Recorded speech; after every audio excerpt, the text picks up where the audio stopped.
He's feeling good. The third episode of the Greasy Alpha podcast. I'm joined by a good friend of mine. Okay, friend of mine. I'd like him to be a better friend of mine than he An is acquaintance. right now. You're joined by an acquaintance of yours. But he is a very hilarious stand-up comedian who I met in South Florida. One of my favorite, no joke, performers to watch all time. Lando Gonzalez Rodriguez Lopez Jr. Yes. the fourth. Dude, thank you so much for making some time. I know it's late on a Monday night, and you just said, hey, nothing else matters to me except hanging out with Tony for a little bit. And I appreciate that, dude. That's all I really wanted, was just to be around you, Yeah, that was way too. You see the camera turned on. You started lying. You started just being like, I'm gonna be soft for a second because you were just letting me have it before the camera. I am genuinely honored that you're having me on your podcast, because I always thought, like, we need a comedian to do a podcast. Yeah. That's what we need, and I feel like you're really filling in that niche. Yeah. No, I think a lot of people are saying that. More comedians, more podcasts. Not enough of it right now. We got to have more of it. That's what I'm going to run a political campaign on. More podcasts. It's going to be the best podcast you've ever seen before. I don't know, dude.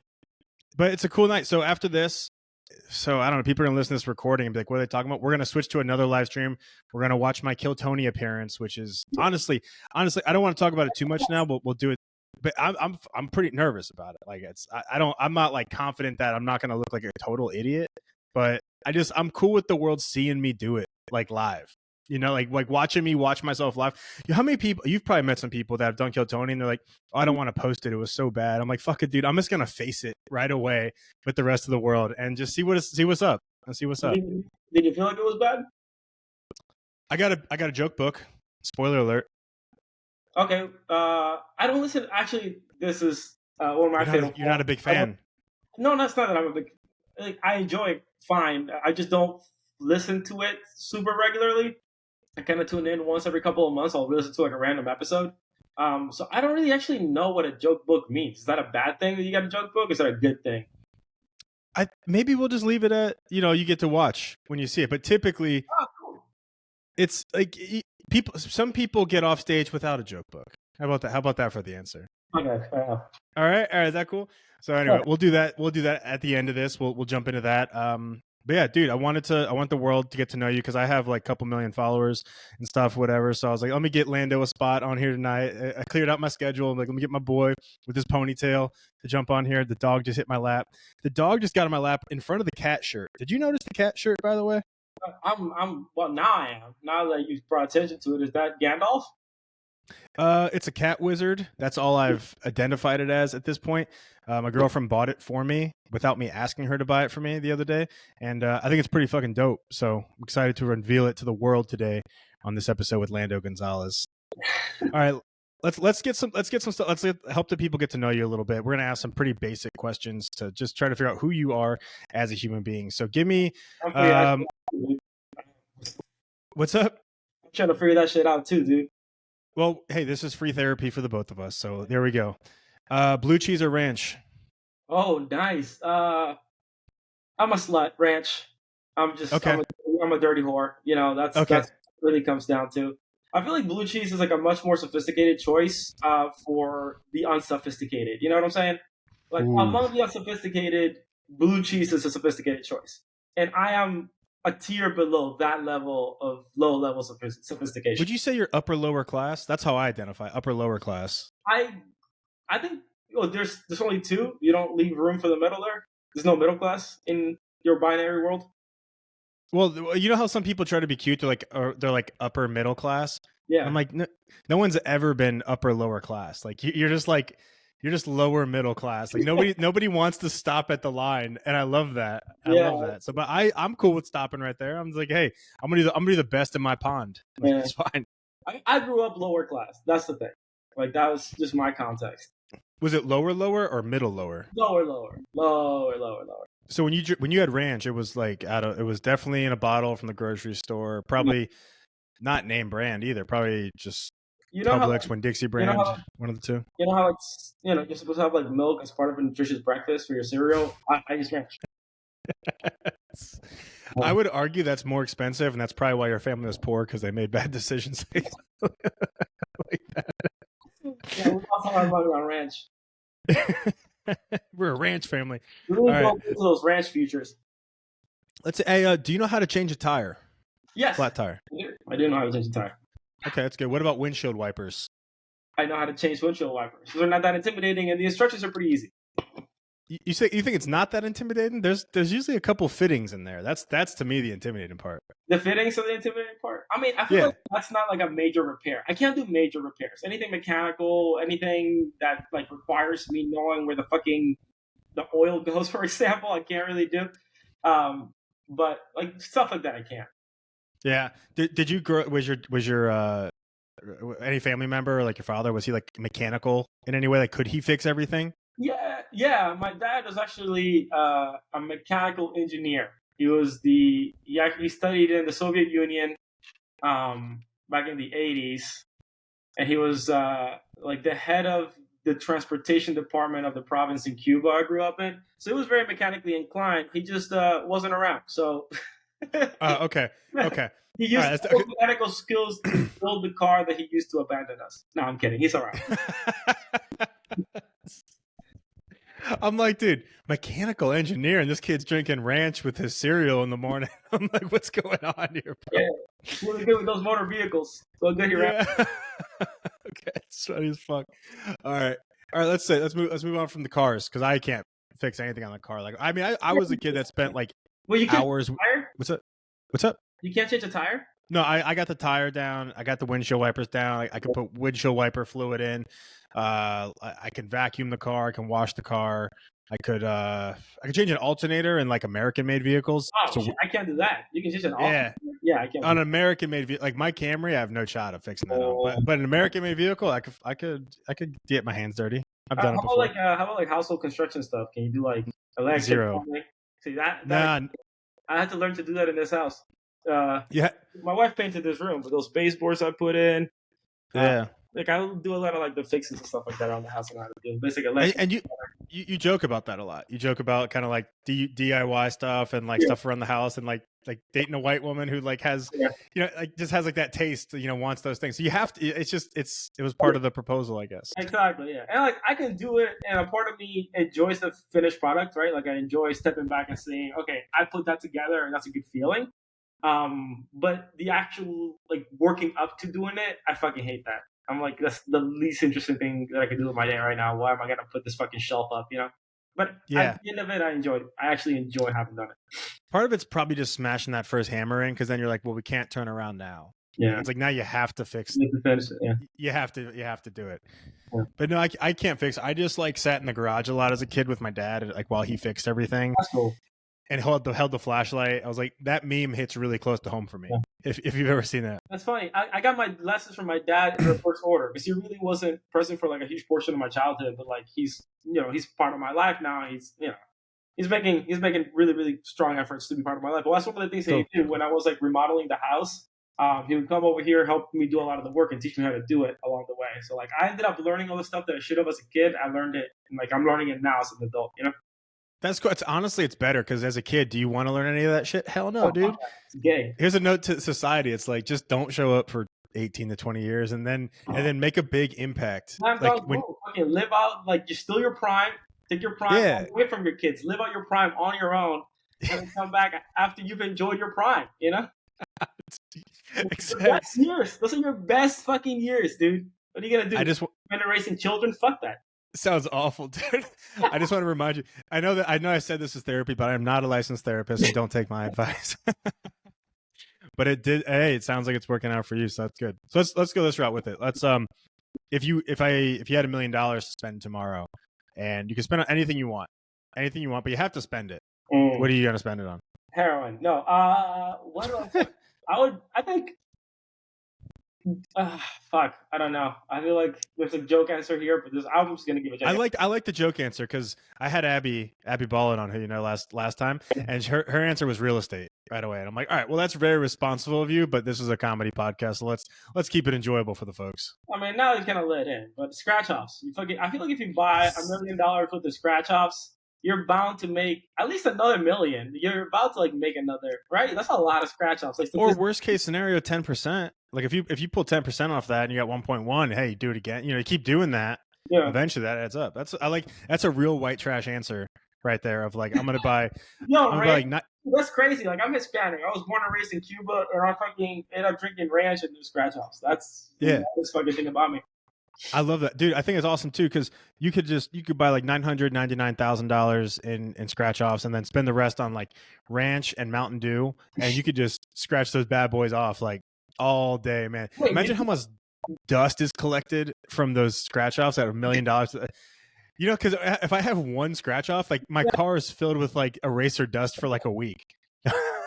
the accumulation of that. You know, like how they do those metrics. It's like, oh, there's a patch of plastic in the ocean the size of Texas. What happens if you take the accumulation and all the scratch off dust and you put it into a ball? How big is that ball? Oh, dude, twice the size of Texas. Yeah, it's huge, dude, and it's just scattered. When it's that small, people don't notice because people just blow it. It gets taken by the wind. You don't notice it, but dude, that shit's got to be everywhere. That's a great point, dude. Yeah, the accumulation of it would be interesting to see. Like maybe like a heat map of the United States of where the highest quantity of scratch off dust is. I think obviously, you know, places in the Midwest might have more, like West Virginia, for example. They got landfills of scratch off dust. You can't repurpose that stuff. It's not like a straw. Like if you throw a straw outside, there's a good chance it's gonna get found sometime. It's gonna like eventually get recycled. But scratch off dust is like the silent killer, maybe. Breathing that shit in, dude. I wear a mask if I could just avoid that white trash dust. Did you like ranch or blue cheese? Did you ever answer? I didn't answer, but I asked the questions around here. But I'll answer it for you. Here's what I do. Anytime they ask, I say, "Is either one homemade?" Because if it's homemade, I'm usually a fan of it. But typically, a lot of places are afraid to go homemade on blue cheese. So it's like we have homemade ranch and like bottled blue cheese or something like that. So blue cheese is like, is it like fermented something? It's like a yogurt. Like what the fuck is blue cheese technically? Like how do you make blue cheese? I don't know. I mean, blue cheese itself is a cheese, and then you put it in some sort of dressing. I think it's like sour cream or yogurt or something like that, and then it becomes blue cheese dressing. I guess I don't know. It's like the only cheese that they made a dressing out of. Like you don't have like Gouda dressing or feta dressing. No, it's just the grimiest, greasiest like, cheese dressing of them all. What do you put in your salad? Munster? Munster dressing, actually, I'm gonna talk to my people down in the products department and see if we can get a greasy alpha Munster dressing hitting the streets out there. I don't know how that's gonna do, but we're gonna try it. I assume your people work at the cold cut section. Yeah. we bond every time I go to cold cuts. Like I don't even have to have a number. They'll just like see me and be like, "Tony, what you want? Hey, how you doing?" And that's the usual. Let's see. All right, so just with the scratch offs that you're gonna scratch off. Are you going to do $1 million $1 scratch offs? Or are you going for like 5, 10s, and 20s? Like, are you? Yeah, 20s. It's 20s exclusively 20s, 50s if they have them. Like you go for the high end items because you have a higher probability. You know how in the back they print like the chances of you actually winning. So like obviously the cheaper the ticket, the smaller your probability. So like the smaller tickets, I think it's like 1 in 15 win or 1 in 25 win. And then the higher ticket ones, it's like 1 in 4 or 1 in 3. And win is very vague, right? Win could be like $20 or $50. But if you're spending $1 million on those $50 scratch offs, at least one of them, and some of those are like for 5 to 50. You know what? This started off as a joke answer, and I'm kind of talking myself into it. I feel like you might go get a small business loan and see if you could just flip it quick. Yeah. Like, honey, cancel every DIY project. I found it. I got it. But I mean, just the numbers are there. Statistically speaking, like there's a good chance. Just put it all. I'll back you up. If she wants to get on the phone with me, I'd be like, hey, listen, it sounds like pretty sound advice, and I grew up with my dad, so I'm just saying it sounds good to me. Yeah. All right, dude. All right. Let me get one more question about you, and then I got more, but this is gonna be going to. How many times a year do you drink shower water? Oh, good one. Yes. I don't quantify it in times of the year, but drink. Okay, so like when you say drink, you mean purposely like I'm fucking thirsty and I gotta, or like I'm exactly in the shower. Like no, no. Option 1, you are thirsty. You're in the shower, and you have a choice to make. At least 7 times in a year. Okay, all right. I love that answer. That's such an honest answer. I think I do 7 times in the year. I do that. This question is if you start asking this, you'll be amazed by because I just assumed. I said, how many times in a year? I'm like, I know Lando at least once or twice a year, like guzzling some water on like a rough morning, because like there's that perfect temperature of shower water where it's not too hot yet, you're thirsty, and you're just like, oh, and you just start guzzling it down, and it hits the spot, dude, every fucking time, man. Sometimes I'm just fucking high, and I don't want to leave. And I'm like, I'm thirsty now. I don't want to wait till later. More than that, dude, I've had moments like I've gotten up from bed in the middle of the night. I want to walk all the way to the kitchen to get myself water. I just straight up drink it from the sink sometimes. And you know what? I've done that. I justify it to myself because I feel like it makes my immune system stronger. Yeah, and who knows how much better that one is than the other water. Yeah. To be honest, but the weird thing is sometimes I pee in the sink too. So I try not. I try to clean it. It's just like it's a better height for me in a lot of bathrooms. So instead of like if it's dark, I don't want to turn a light on. You have really long legs or really small penis? Like, what is the implication of that? Both. I mean, it's a little bit of both. It's a little bit of both. And honestly, dude, it's just, I don't know. Sometimes it's just convenient. It's just convenient sometimes. But I do that twice a year, maybe. Drink out of the shower. I might be around there with 7 with you. I mean, if we average it out, because when I was younger, I did a lot. Yeah. Like in college. I grew up with shower water. Yeah. When you were a kid, you were like, yeah, every day. Like you'd have a bowl of ranch Cheerios and a couple gallons of shower water, and this is what you get. Yeah. You turned out okay, kid. I don't know. Not bad. All right. Well, that's good. I'm glad to know that about you. All right, dude. So what else? Anything fun happened in your life lately? Anything cool? Any interesting stories? Anything that you'd like, that you want to get off your chest, that you want the world to hear about? I mean, something cool. I've been interesting.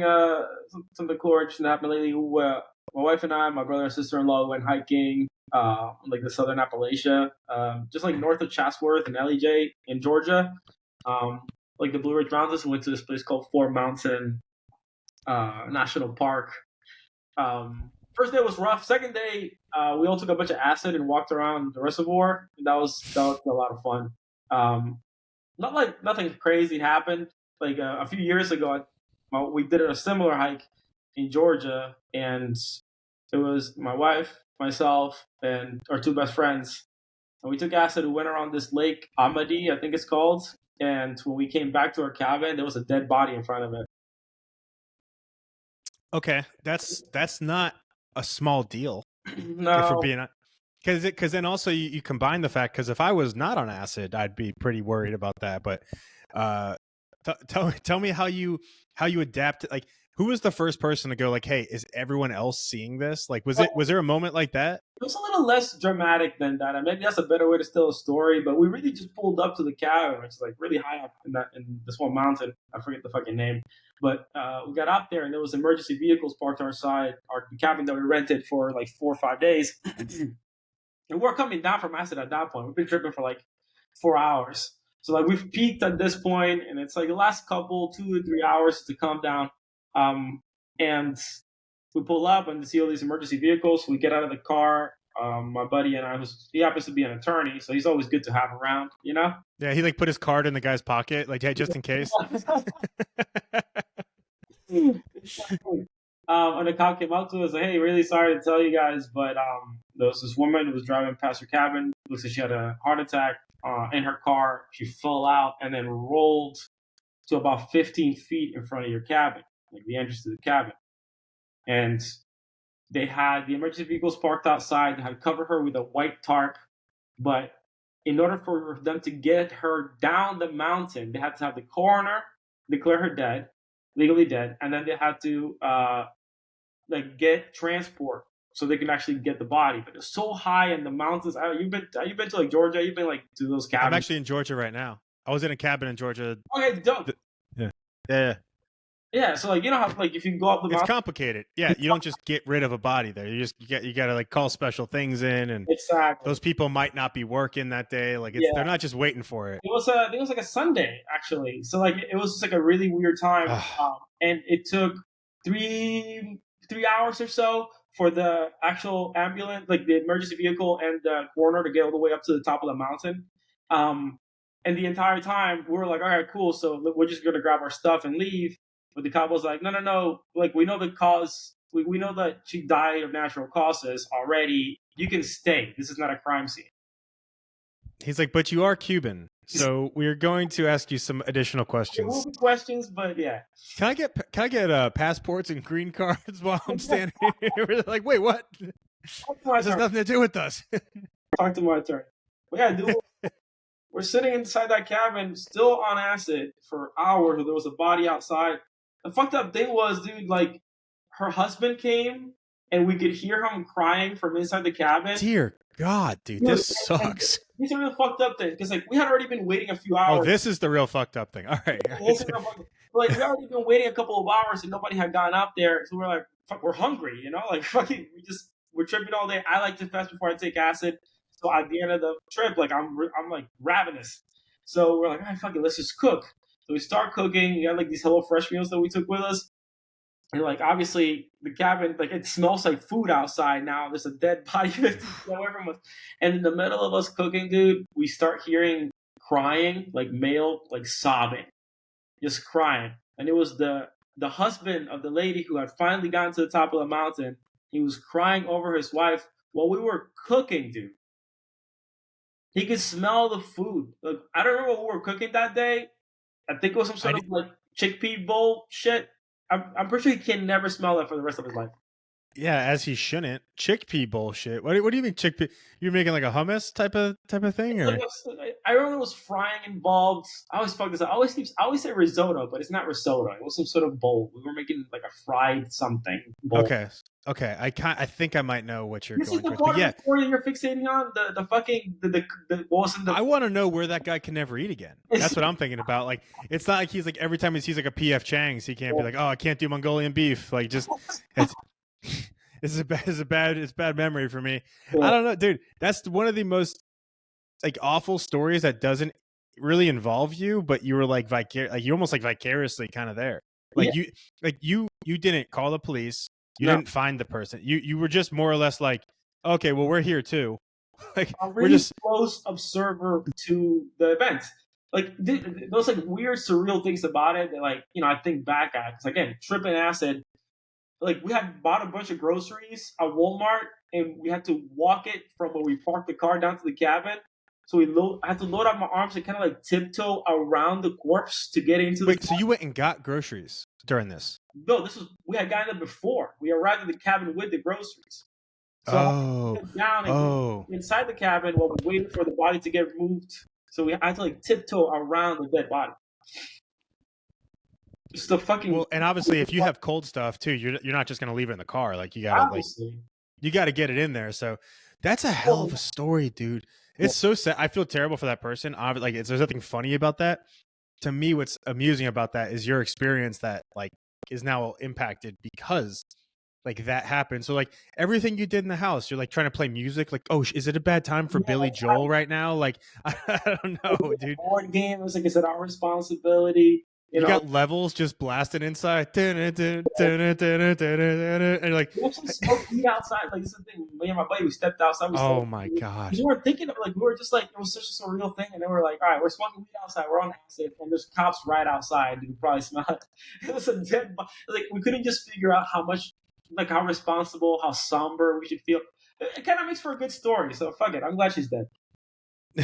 It does make for a good story. I know you don't mean that you're glad she's dead, but it is interesting that you were there at the time. That would have happened regardless if you were there. Like, yeah, the butterfly effect was not caused by you. Your life has changed now because her heart failure that happened in her car, and she rolled. I mean, yeah. Anyway, I could go on about this all day, but dude, that's a crazy story. But how was the hike? Besides the dead body, what was more eventful, the after effect or the actual hike? I think the combination of it make it one of the most uniquely beautiful days I've ever had. Obviously beautiful in a morbid sense also, but like the hike itself was gorgeous. Yeah. We went like at late fall, so there were the entire trail was covered in like a fairly thick layer of leaves. So that's one of the things that I remember, because you have like auditory and visual hallucinations on LSD. So like hearing the crackle of the leaves is something that like really stuck with me. Yeah, no, that's pretty cool. I mean, overall, it sounds like it was a great idea, Good time. great journey, great trip. Unfortunately, just every once in a while, a dead body shows up, and you can't. What are you gonna do? What are you gonna do? That's life. That's Frank Sinatra. That's life, baby. That's life. All right, let me ask you some professional questions. How long have you been doing stand up for? I started, I think, early 2019. I always fuck up the date. I think it was 2019. Like around May, I think. Right before, I keep saying right before COVID, but I guess COVID didn't really hit until 2020. So I did it for close to a year, and then COVID hit, and then I stopped for a year, and then I really started doing it in earnest after COVID. Okay, so like 21, you started putting a lot of time, basically, right? Yeah, I started really taking it seriously. Before it was, but like if you started in 19, you started thinking about it. yeah, You know, like because you were thinking about it before, but like the first time you go and do it and you start getting your kind of legs warm, right? Like you start to really get into the mindset. Because I was like when I watch you, like you obviously are good, you know what you're doing, especially for our level, right? Like okay, neither one of us are great, but are we both good at, you know, for our level? Probably pretty decent at it.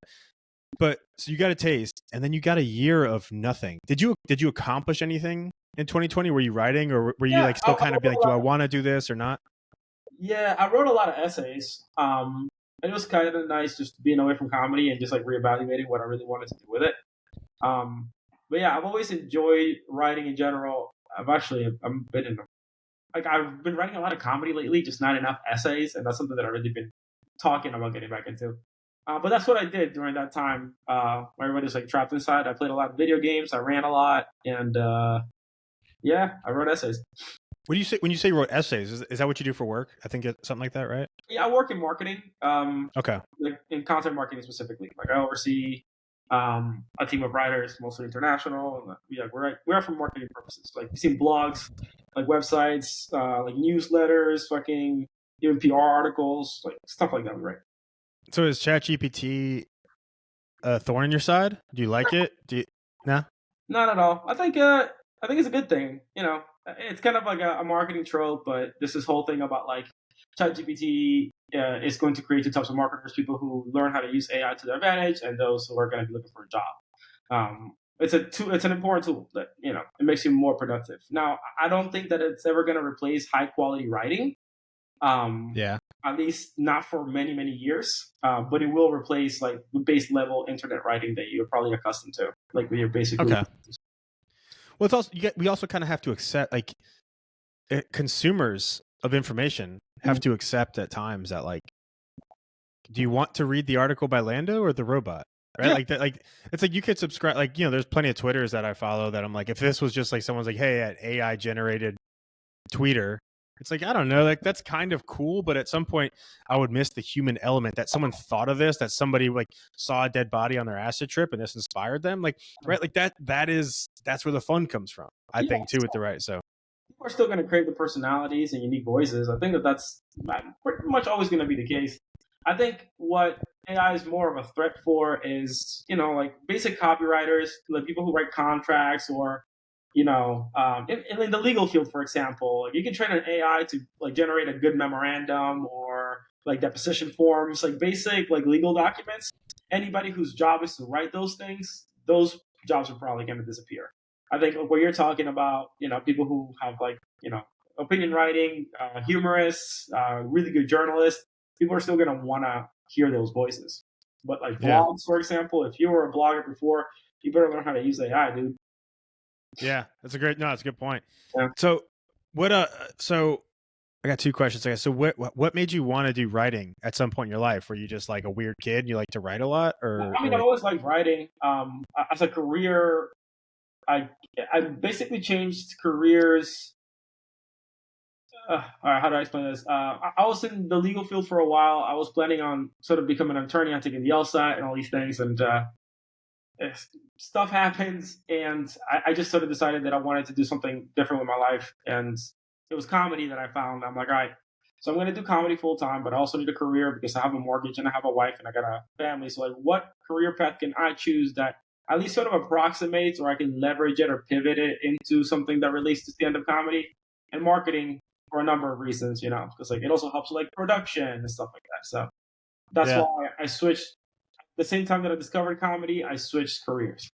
Yeah. That makes sense. You were kind of thinking lawyer because you're like you're not dumb when I talk to you. I'm like I can have I can have conversations like like, and I'm not that smart. So if I'm like, oh, we could like talk on like a fun wavelength, that's always enjoyable. All right, so that makes sense. You were kind of in the law field stuff, but now you're in it, right? You have a cool career, sounds like, and also you do pretty well with stand up. Like I can't look on Who Instagram knows? and not see you booked. Like Yeah, I'm not thanks. saying you're like that great.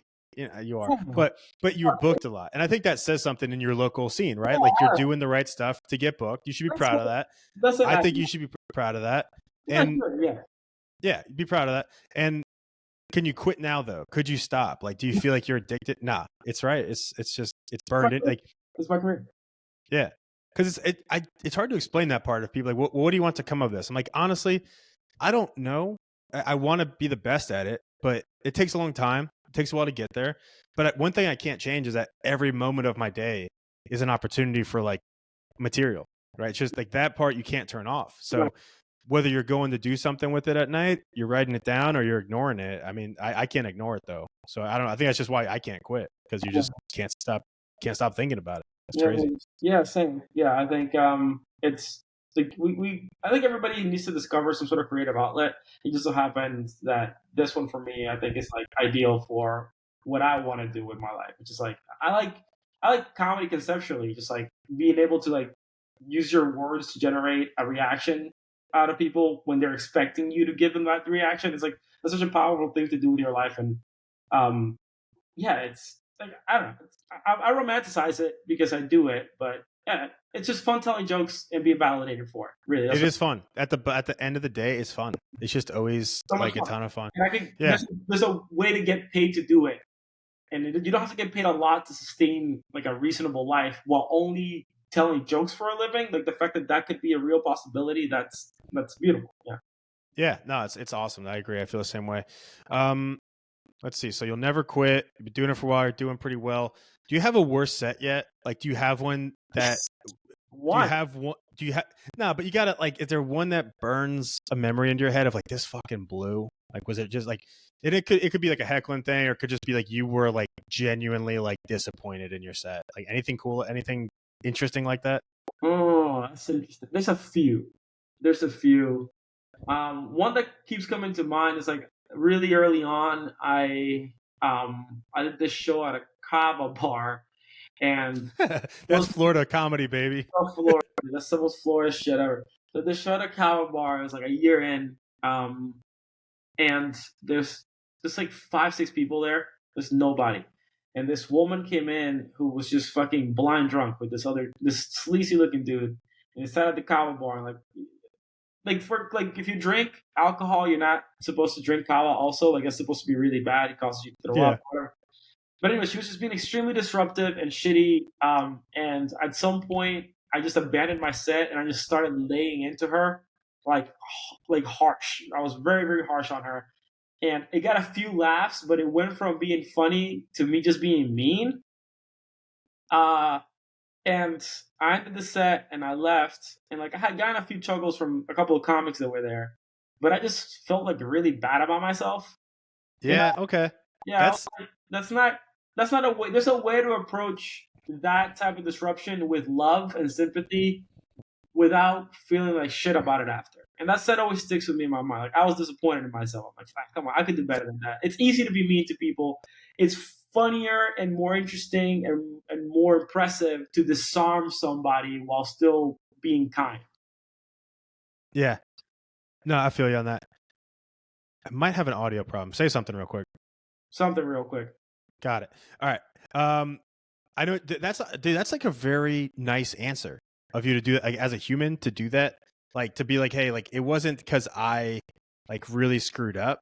It was the thing you're upset about. You're like, I didn't like the way I performed. You hated the angle you took on something. You're like, I just won't do that again.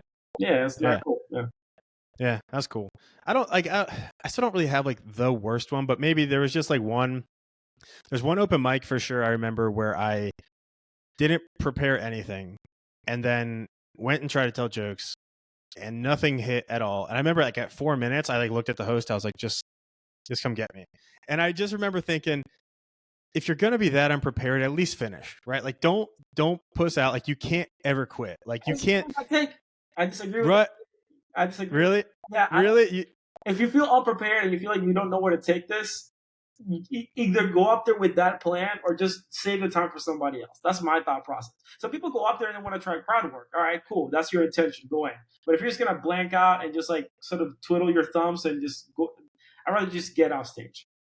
I guess it was somewhere in between because it's like I had stuff written down, but it was all concept. There was no barely premise, and definitely not tags or punches. Oh, well, and it was valid too. Like maybe that's that's a way of writing. I've done that. Just go up with premises and talk your way around it and see what comes of it. Well, I think now though it's like I can go do that a little bit better than I did then, and I think but at that time though, instead of being like that last minute of time that I had of 5 minutes, I just like gave up on. Instead of being like, no, fire off a few more shots, like go with this till the end and then quit, right? Like I don't know. That was I just hated that I quit on a set. It was an open mic, so it wasn't a big deal, but I just hated that I quit on a set. And I was and I was unprepared. I was like, I don't want to do that again. But otherwise, no, I've never really twiddled my thumbs and be like, well, what do you guys want to talk about? Like that's my favorite thing I see when you go to like a New Faces or something. And like when you hear somebody go, what do you guys want to talk about? I'm always like, oh dude, no, you can't do that. Right. Like you're not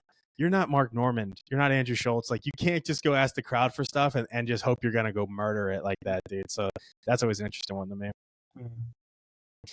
Let's see what else. All right. I got a couple more questions I want to ask you.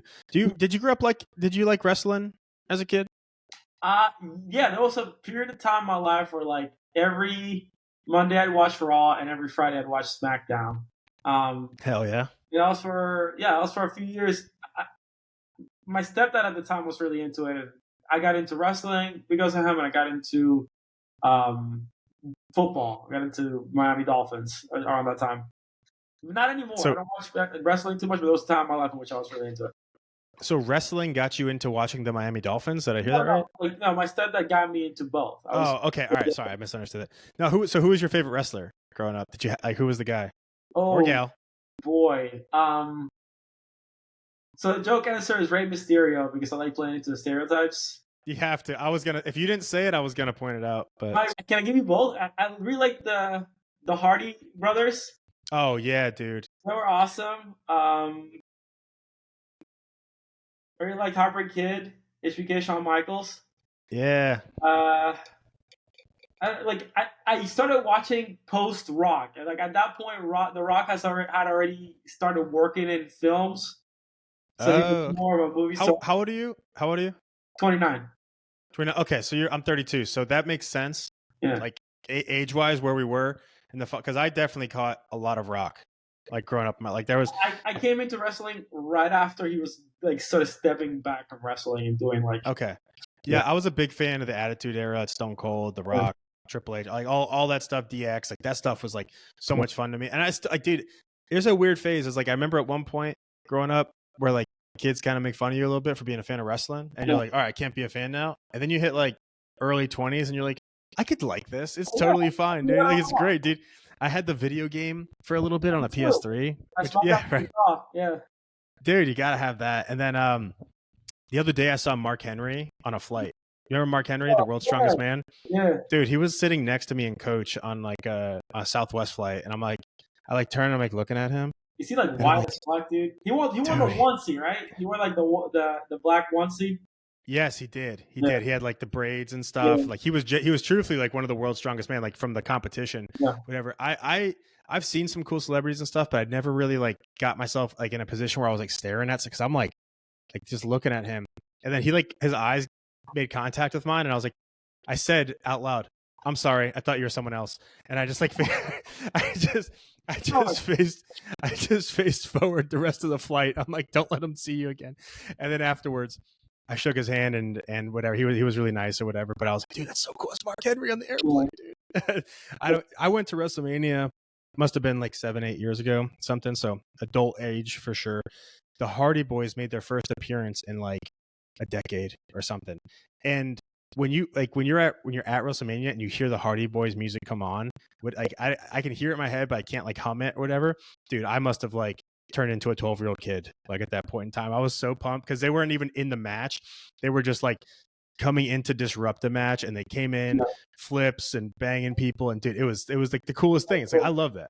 I think it's so much fun, dude. Love it. I don't have a lot. I don't think I have any celebrity encounters. I don't think I've ever ran into somebody who's like super famous before. I've met a handful. It's kind of like I met this baseball player at an Atlanta airport one time who's not like that well known. Honestly, I can't remember his name off the top of my head, but I remember being like, "Hey, are you so and so?" And he's like, "Oh yeah, sure. Do you want a picture?" I was like, "Yeah, let's get a picture." And then after I took the picture, "Do you want an autograph?" I'm like, don't worry about it. And I was like, and I kind of felt bad. Like I should have taken the autograph too. You know, but I was like, he was just like, I just knew him enough to want the photo. Yeah. You probably heard his stories. I think so, but he had a good career. He didn't need me. He had his like smoking hot wife with him too. I'm like, dude, good for this guy. Like he's done well for himself. A couple random baseball players. I've actually seen other wrestlers on airplanes before. But anyway, this is besides the point. I don't know why I could go on wrestling all day. We could do a whole episode on wrestling if you want. I will give you enough wrestling content. Like I said, I was really into it for a while, but I don't think I retained a lot of the information from wrestling. What about this? Fantasy football. Are you comfortable taking seats at a sporting event that aren't yours? Oh yeah, 100%. Yeah, but at what point in the event are you cool? Is it like right away? Are you like, all right, these are mine now? No, I think it depends on what you're going. Like if you're going to like a Heat game, for example, you got to give it until the second half because everybody in Miami shows up late. You can't like move up from nosebleeds to courtside fucking before the end of the second half, the quarter, because a lot of people show up. Like, you've been to Heat games, right? Like especially if it's a good game, there's like a second wave of people that come in around halftime. So yeah, I think for when the Dolphins were bad, start of the second, you can move down. Okay. But now that they're good, you give it to the third quarter. I think you gotta wait. You gotta wait for the half. Okay, fair enough. Is there ever a situation where you've done it earlier than that and regretted it? Yes and no. Like, not regret it. I've moved up. I've gotten to games and just like immediately walked down.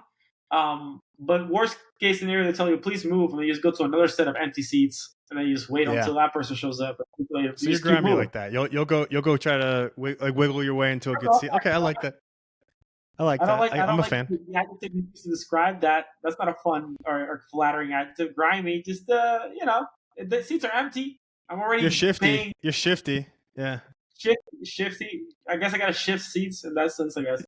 Yeah, it's like it's not like total white trash. It's just it's strategic. Maybe opportunistic. Hey, hold on. What is it? First of all, I don't like how you're characterizing this. Like moving seats. But it's not white trash. You've already paid for your tickets. You're there paying for like $20 a beer. There's an empty seat that nobody's taking. What's wrong with moving down and taking that seat? What do you have some sort of weird loyalty to the Hard Rock Corporation? It's so hard for money. Like, where are your loyalty? Like, it doesn't matter, man. Power to the people. Power to the people. I'm not saying there's anything wrong with it. I'm just saying, like, I do it and I know it's grimy sometimes. I'm just like, hey, like I'm that guy who paid for. It's grimy if you know what? That's why the question is good because it's grimy depending when you do it. Okay, like that's what it is. Like if you do it too early, it's grimy. But if you're sat there, you're like, there's nobody in those seats. I've been here for like a half of football. Let's just move down. Like there's nothing grimy about that. I respect anybody that makes that choice. I think it's the only sensible thing to do as a true sports fan. Okay. All right, that's fair enough. I respect that. So, hey, we're gonna do one last question. And then we're gonna end this. We're gonna shift over to the Kill Tony live stream of me embarrassing myself in front of the entire world. So, there's no one else I'd rather do this with than you. Thank you for joining me. But here's the last question. We'll switch this over. Like while the video's playing. That would get clicks. Yeah. That would get clicks. That I mean, if I was all about clicks like that for a weekend, I'd probably be pretty popular. Yeah. Now, some things would change in my life, like my career and my relationship, probably. But otherwise, it improved. Yeah, you just bounce back from these moments in life. All right, this is something I'm starting to do. I know you're only episode 3 now, I guess, but It's called "Can You Eat It While Driving?" Now, Oh, really? yeah. I gotta go off for that. Okay, go ahead. What's your question? Okay, I'm gonna fire off a couple. So, you go fast food, you get a burger. Can you eat it while driving? Yeah. Now, this is a tricky one, I think, because it's a matter of like, what are people gonna think? If you go pick up pizza, like for a group, and you're driving back, and there's pizza, like it's not one slice for you, it's a couple boxes for other people. Are you eating a slice of pizza while driving? No. No, really. No. I'll eat like garlic knots. I'll eat like an Dude, appetizer. I asked that to a couple of friends this weekend. That was the unanimous answer. Everyone knows, like, you can go for the garlic knots and nobody's going to judge you on that. Like, that's totally okay. Okay. Yeah. What about an ice cream cone? Can you eat an ice cream cone while driving? I prefer not to, but you can. But here's the thing: why are you not eating it while driving? Like, because if you get an ice cream cone, like you can't. You're like, I'm going to save this when I get home. No, you can't. I wouldn't get an ice cream cone. That's a bitch move. Okay. I'd get milkshake. You get the milkshake, especially if you're going for a drive after. Well, because then there's no question. Oh man, I don't fucking. What are you doing? No. Nothing makes you not want to eat an ice cream cone more than seeing a grown man eating an ice cream cone. Listen, you're just like, dude, like you said, when you see someone's tongue fully out, like getting like all the sprinkles off, you're like, I don't want that anymore. It's like that meme that like women are icked by like men chasing after a ping pong ball. Like women are what? Like what? It's like that meme that like women are icked by like somebody, like a man chasing a ping pong ball. Like I haven't seen that, but I get what you're saying. Yeah. And dude, one time I knew it was time to stop like being aggressive beer pong. I saw two dudes go for a live ball and completely smash foreheads, like both going for the reach, and they were fine. But still, like they were kind of like banged up, and I'm like, this game's not worth it. I gotta hang them up. I don't want to be the forehead hit accident guy.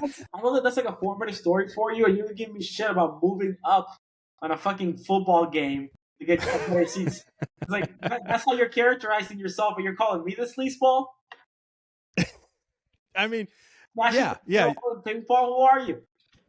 I didn't hit, it wasn't me. I just saw it and realized I can't live this life anymore. You were this that guy, for me. You just didn't happen to be the one that smashed their head, but it could have been me. You're right. It could have been me. I could have gotten to, and luckily I got out while I did. You know, I'm like Calvin Johnson of beer pong. I guess. All right, couple more things you can eat while driving. Sushi. What about that? Oof. You can. I wouldn't. Great answer. What about soup? If it's in a cup, yes. Okay. Yeah. Spaghetti. No, you monster. You just look at your hand like, how do you wipe your face? You gotta like put it on the lap and kind of like twirl. Oh, you know what though? I did eat fried rice and like a Mongolian beef. Actually, you mentioned Mongolian beef. I came home for lunch and I heated it up and I ate it in my car ride to work. It's like a fork and like a little bowl. Okay, that's fair. That's fair. All right, and let's see. Last one. What do I want to give you here? I said soup. I said spaghetti. I said sushi. I think that's it. I think chicken nuggets. Chicken nuggets. That's the final one. Obviously, yeah, 100%. You eat chicken nuggets. Now, with or without sauce? With sauce. You can do it with sauce. Don't be a bitch. So now, what is your sauce strategy? Because I've heard some good sauce strategies. Okay, so it depends on where I'm getting it from. Okay, fair enough question. Give me your favorite sauce place. All right, let's just go with PDQ. So I always get extra sauce. So I tear it and I put it in the same package as the tenders. So I put it so that, and I make sure that it's in the middle. So I put the tenders on my lap while I'm driving. I just dip the tender, and it's in my lap, and it's gonna be in the center. So like the idea is that as I dip it, it's like at a central location, but also it gives me a little bit of a platform to minimize the likelihood of spillage.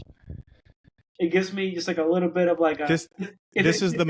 If it drips onto the other tenders, you're fine. You're gonna dip them anyway.